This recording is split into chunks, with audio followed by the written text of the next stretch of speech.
Hi, I'm Mike Koblich from Electro Air, and I'm with Ron Cooper of Cooper Air Repair today, and we're going to talk about induction leak tests.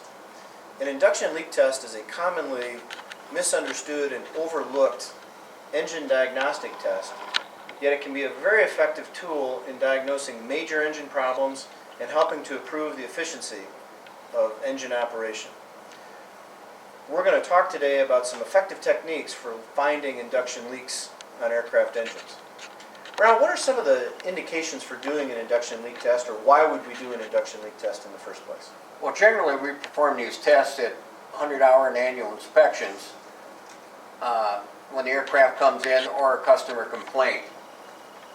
It may be anywhere from a high mag drop or little or no RPM rise on shutdown of the engine.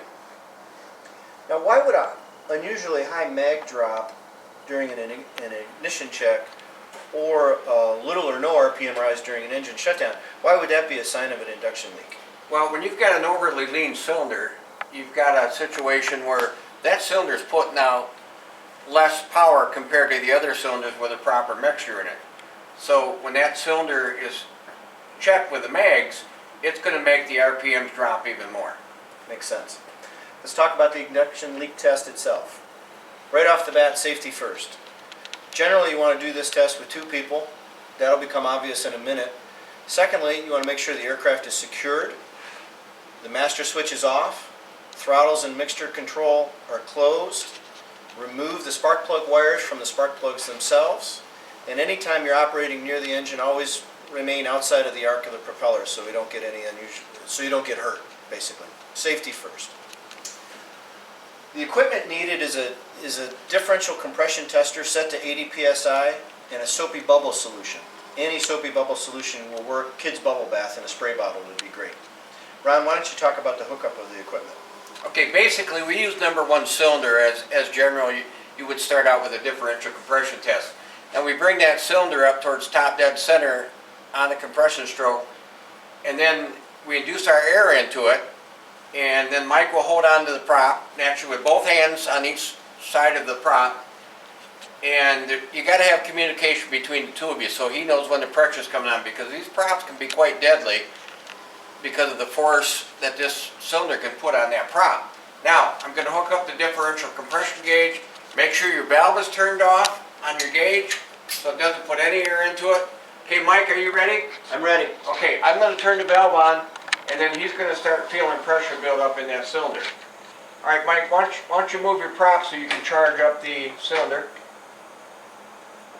Now what he's doing is he's allowing the cylinder to fill up with air. We're at 80 psi, and if you heard that, that's what we call burping. He'll move it in the opposite direction of travel for that engine, this engine. Okay, Mike, go ahead and burp it again. Okay, that noise you heard is the air that's filling up the entire induction system. This could be on fuel injection as well as carbureted engines. Okay, now what I'm going to do is apply soap solution with a sprayer that can be obtained at any hardware store. Okay, Mike, go ahead and burp it. Okay, if you notice there's bubbles coming out of this hose. Alright, that could be a loose clamp, or, there you go. That could be a loose clamp or a kinked tube that has been tightened too much by the clamp that you wouldn't even see.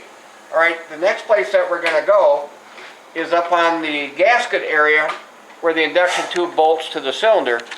That can be a bad gasket area or a misplaced O-ring. Okay, go ahead and burp it, Mike.